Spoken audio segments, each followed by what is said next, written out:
हम एक छोटा सा टॉपिक पढ़ रहे हैं, वो है शॉर्ट पैराग्राफ राइटिंग। ठीक ना।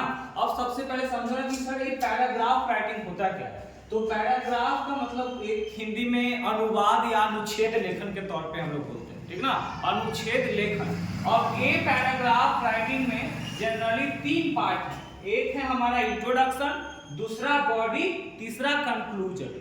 इंट्रोडक्शन परिचय, बॉडी इसमें सारांश को शामिल करेगा, कंक्लूजन का मतलब होता है निष्कर्ष। ठीक ना।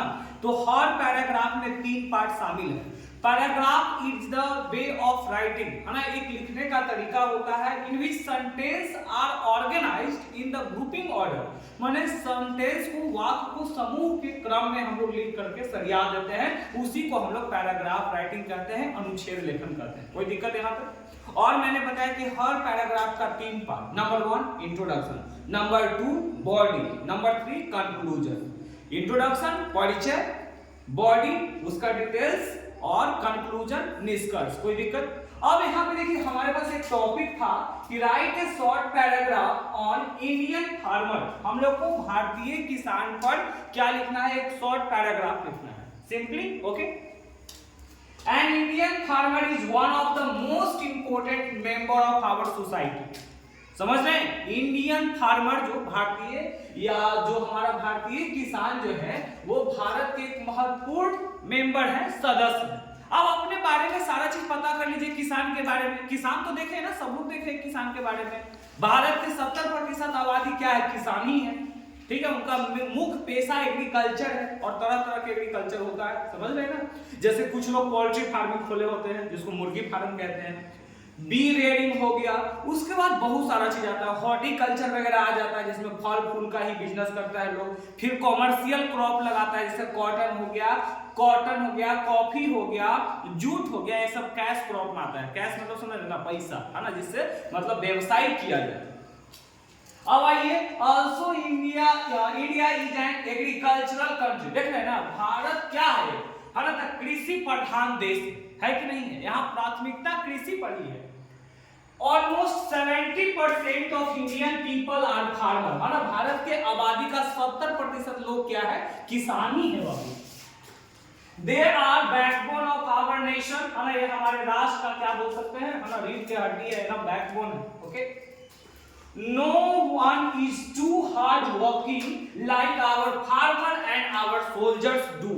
मतलब जिस प्रकार से हमारे किसान और देश के सैनिक मेहनत करते हैं, उसके जैसा कोई दूसरा मेहनत करने वाला नहीं है। किसान कभी दिन को दिन नहीं समझता, रात को रात नहीं समझता। अगर पटवन करना है तो उसको रात भर जगना है तो रात भर जगेगा, समझ रहे कि नहीं। क्योंकि बेसिक एग्रीकल्चर प्रोसेस में सबसे पहले क्या आता है पता है, प्लोइंग ऑफ फील्ड, क्योंकि सॉइल को पहले प्रिपरेशन करना पड़ेगा। अभी देखो, मान लो हमारे यहाँ 2 तरह के सीजन होते हैं, रबी सीजन, खरीफ सीजन। जानते हैं कि नहीं जानते हैं? रबी क्रॉप, खरीफ क्रॉप का 2 होता है। खरीफ में कौन आता है, धान वगैरह आ जाता है। रबी में क्या आ जाता है, चना आ जाता है, मसूर आ जाता है, गेहूं आ जाता है। कोई दिक्कत? तो रबी एंड खरीफ हो गया। तो अब देखो एग्रीकल्चर में कॉमन स्टेप होते हैं। सबसे पहला जो स्टेप होता है उसको बोलते हैं प्रिपरेशन ऑफ सॉइल, मिट्टी का निर्माण करना। तो मिट्टी पहले देखो, अब जैसे मान लो पूरा गीला है, उसमें मिट्टी में डाल देंगे हम लोग बीज, जम जाएगा? नहीं जमेगा। उसमें हम लोग देखेंगे कि वो सॉइल प्रिपेयर्ड हुआ है कि नहीं। उसको देहात की भाषा में बोलते हैं खेत में हाल है कि नहीं, अभी लात सहने पर है मिट्टी की नहीं है। तो 3 तरह से सॉइल को प्रिपेयर किया जाता है। नंबर 1 प्लोइंग द फील्ड, खेत को जोताई करके। नंबर 2 लेवलिंग, पालो देना, इसको बराबर करते हैं। नंबर 3 मैन्युअरिंग, उसमें खाद वगैरह डालते हैं। कोई दिक्कत? चलिए, सेकेंड स्टेप आता है सोइंग ऑफ सीड, बीज को बोना।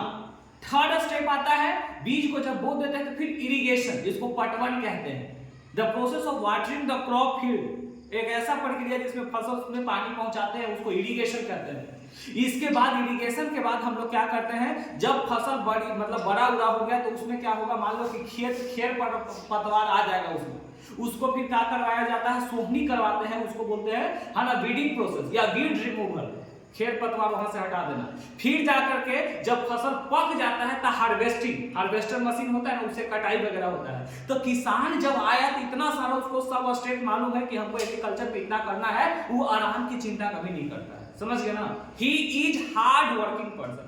वो सबसे मेहनत करने वाला व्यक्ति होता है और उसी प्रकार से सैनिक भी होता है। नहीं अगर मेहनत करे, देखो इंसान कितना भी कुछ कमा ले लेकिन उसको सरवाइव करने के लिए क्या चाहिए, तो मोस्ट ऑफ द फूड चाहिए। एंड फूड कहां से आएगा, फार्मर के द्वारा ही आएगा। समझ रहे हैं कि नहीं आ रहा? इसीलिए हम लोग अपने ही खानदान के अगर एक ही 2 पीढ़ी अगर बैक जाएंगे तो कोई ना कोई किसान मिल ही जाएगा। आज भले हो गया है लोग अपना गांव से छोड़ करके शहर में मूव कर रहे हैं, किस लिए, ताकि हम जाकर के प्राइवेट काम कर सके, लेकिन कहीं ना कहीं उसका अगर स्रोत जो देखोगे वो कृषि का ही स्रोत है इनकम का। ठीक है, आ जाइए।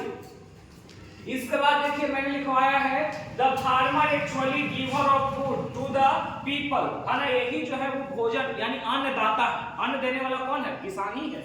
He gets up early in the morning and goes to his field। देख रहे हो ना, वो सुबह उठता है और अपने खेत में जाता है। ये सब सिंपल सिंपल सेंटेंसेस है, मैंने खाली बस इसको ऑर्गेनाइज कर दिया, समझ रहे हैं? इसी प्रकार से nowadays in a number of states the plowing of field and the agriculture process performed manually। मतलब देखो ज्यादातर कहीं कहीं है कि अब सब मशीन से हो रहा है, और स्पेस क्राफ्ट के द्वारा, मतलब एग्रीकल्चर जब कर रहा है तो सब मशीन से। पहले क्या था, सोहनी करना, जो भी करना, बीज वगैरह बोना है, सभी क्या किया जाता था, हाथ से करते थे। अभी भी कहीं कहीं स्टेट में जहां डेवलप नहीं किया है हाथ से कर रहा है, लेकिन मशीन भी आजकल आ गया है। जो बीज बोने का मशीन है उसका नाम है सीड ड्रिल, समझ गए? उसी प्रकार से जब हम लोग आज पहले हसुआ लेकर के जाते थे खेत में कटौनी करे, जो कटाई होता है, लेकिन आज हार्वेस्टर मशीन चल गया है, उससे होता है, लेकिन प्रोसेस तो लग रहा है ना। ठीक है, तो ये सब बातों को मैंने शामिल कर दिया। फिर देखो मैंने यहाँ पे बता दिया है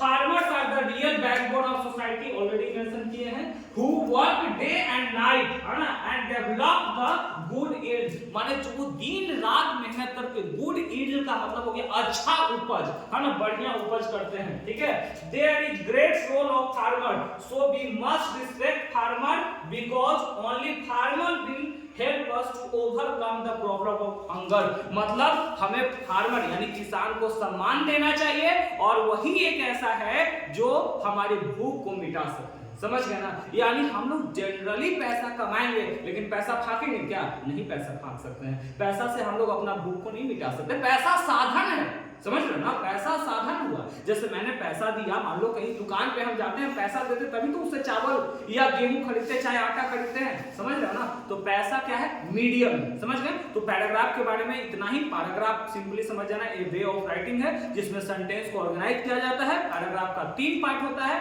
पहला आ जाता है इंट्रोडक्शन, दूसरा बॉडी, तीसरा कंक्लूजन। That's all.